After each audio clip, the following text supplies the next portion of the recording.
It's kiwi season. The fruit have been growing for months, all of summer's energy caught in these round orbs of flavour. Kiwi fruit grow on vines, and they take years to even begin to fruit. In this subtropical climate, the vines can be really difficult to establish, so I always feel very lucky to explore this paddock with countless vines spreading far across the sky. Our grandparents and parents planted this orchard many years ago, and the vines twist with their knowledge. The sheep love kiwi season more than any of us.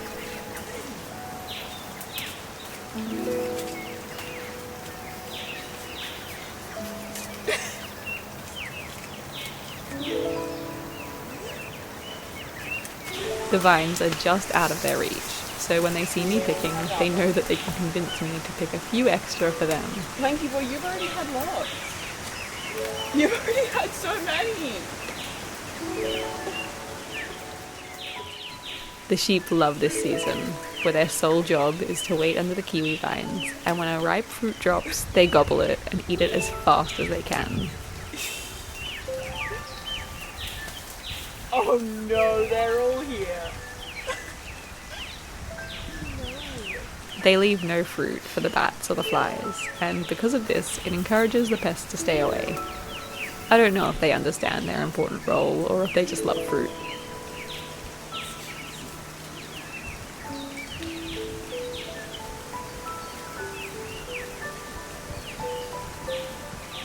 In this same paddock, there is a grand avocado tree. It is 60 years old, and it grows so many avocados that its reaching branches droop with the weight. Summer is the season of fast growth and rich energy, but winter is the time that we're able to harvest the fruits that have spent seasons growing and ripening. The flavors that we wait so long for taste better than we even remembered. These slow days of harvesting fruit feel extra special with the sheep by my side. We've had this flock for almost 20 years, and we know each sheep's characters so well. Lanky Boy and Aphrodite are twins, and they are almost 8 years old. Their grandmother was one of the first sheep that we got, and their mother followed us everywhere that we went. The sheep might be pregnant this year, so sometime soon there could be a new generation of fruit-loving sheep skipping around the orchards. The pecan nuts have dropped to the forest floor. This job of searching through fallen leaves to find nuts always feels so magical, like a connection to such a human task, foraging for food.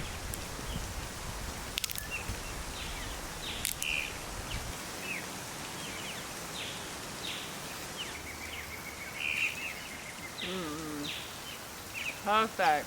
My mind always falls into this rhythm, where I forget everything around me, and the only thing in the world that matters is finding a nut between the ferns. To celebrate the season of abundant fruit, I want to cook something that encompasses all of the flavors, colors, and textures of winter in the rainforest. It's always so magical how fruits act like medicine, growing and ripening perfectly in time for our needs. Kiwi fruit are high in vitamin C, which is so important as the nights get cooler and colds and flus are so much more common. Pecan nuts are also important for immunity.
Just beyond the Kiwi patch is maybe my favourite creek, but I say that about all of them.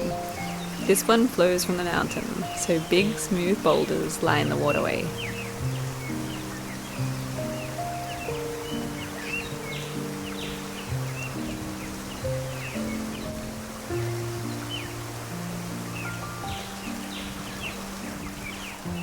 The water comes from a spring, so even long after the wet season, when the rain has stopped, the water continues to flow down the valley.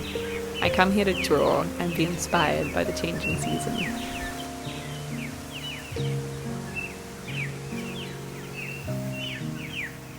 I've been trying to draw something every day, and this simple practice feels so healing.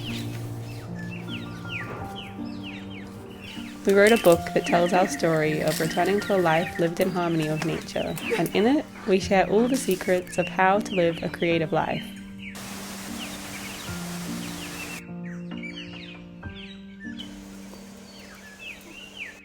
You can buy it by following the link in our description or from bookstores around the world.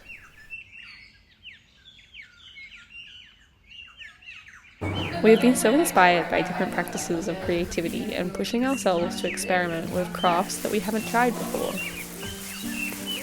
This is our friend Marina and her mum Paula. They are weavers, and Paula has designed this simple loom, encouraging an accessible way of learning to weave. Today, in a circle of friends, we're learning all together. At first, it definitely felt a little overwhelming, but quickly, like the instincts of collecting nuts, we fell into a rhythm, and it all felt so simple and natural.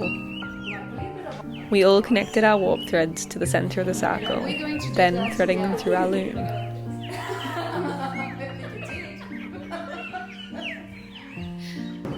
Beautifully, the tension of all of our looms relied on each other, each of us slightly leaning backwards. Paula is quite a master of her craft. She has woven so many different things and has these amazing, innovative ideas on how to use woven fabrics to create different things, like the top that Marina is wearing.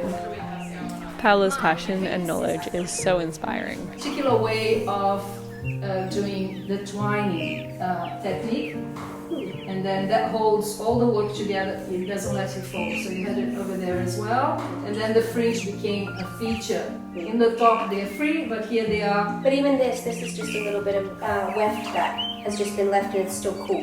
Yeah, it's yeah, absolutely. Yeah.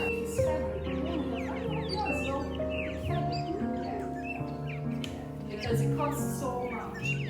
So there is a cross. And then I'll pick that bit off, right? And then that goes over. So this is still there, right? Okay, so now the crucial thing is down. This would be the ideal thickness to go in there. And then tie a knot in a bow, which is the same knot that we did there. Is symmetry. Yeah, cool. Right, so now we can take it off one side. Then it was time to begin weaving. Backwards and forwards, up and down, this simple movement creating a woven square. We became mesmerized, this simple task swallowing our attention.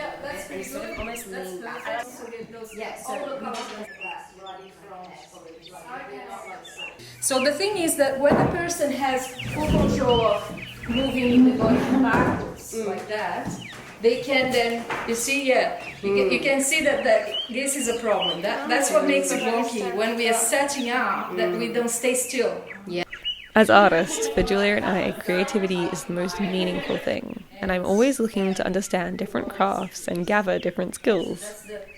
I went into this weaving day excited to learn, but what I realized more was that creativity is best done with friends. And slowly bring your, and forward a bit, up and forward, and then back through. Sometimes we spend too much time absorbed in our own world. When I sew, I normally just disappear from life for a few days, emerging back into the world with a little token I made in my isolation. While this solo time is special, and I do think that you can gain a lot from being alone with your thoughts, creating together is a whole new world, filled with laughter, deep conversations, and inspiration. When you create alone, you're able to pour yourself into something. Your art becomes a translation for your innermost thoughts, emotions, and being. But when you create together, you all contribute something, growing in each other's experience and knowledge.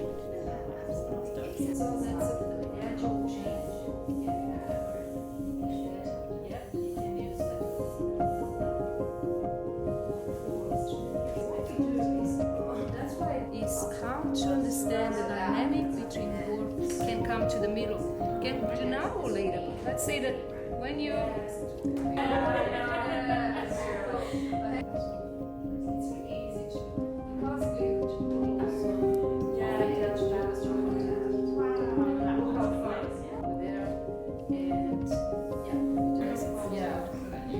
we already rolled over there. Oh, you did. Go.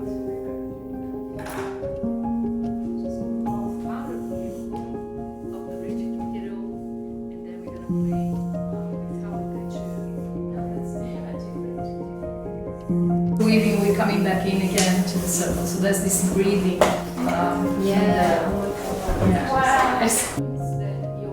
Your elbows are going so. Something a little bit closer to the middle. This one now.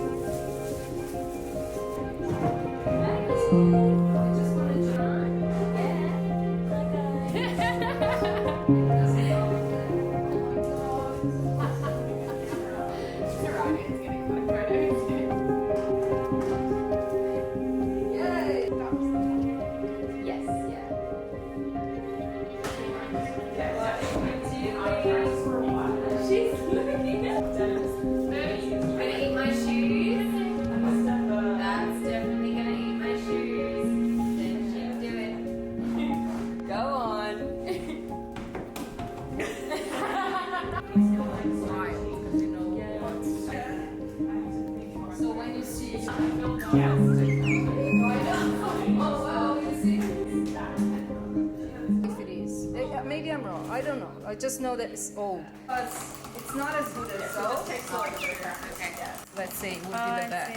Yeah. And then one from there. If you want to feel like you're cooking, creating, and harvesting with us, our book is available at the link in our description. We also have prints of Julia's paintings for sale, and we're so excited to share them. As always, a big thank you to our patrons who make these films possible. We couldn't talk about the power of community without mentioning you all. Don't eat that one.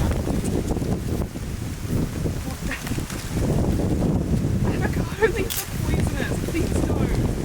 Just doing it to spite me. Stop it. It's not yum. It's not, I swear. I'll get you some kiwis. How does that sound? If you stop eating avos, I'll get you kiwis.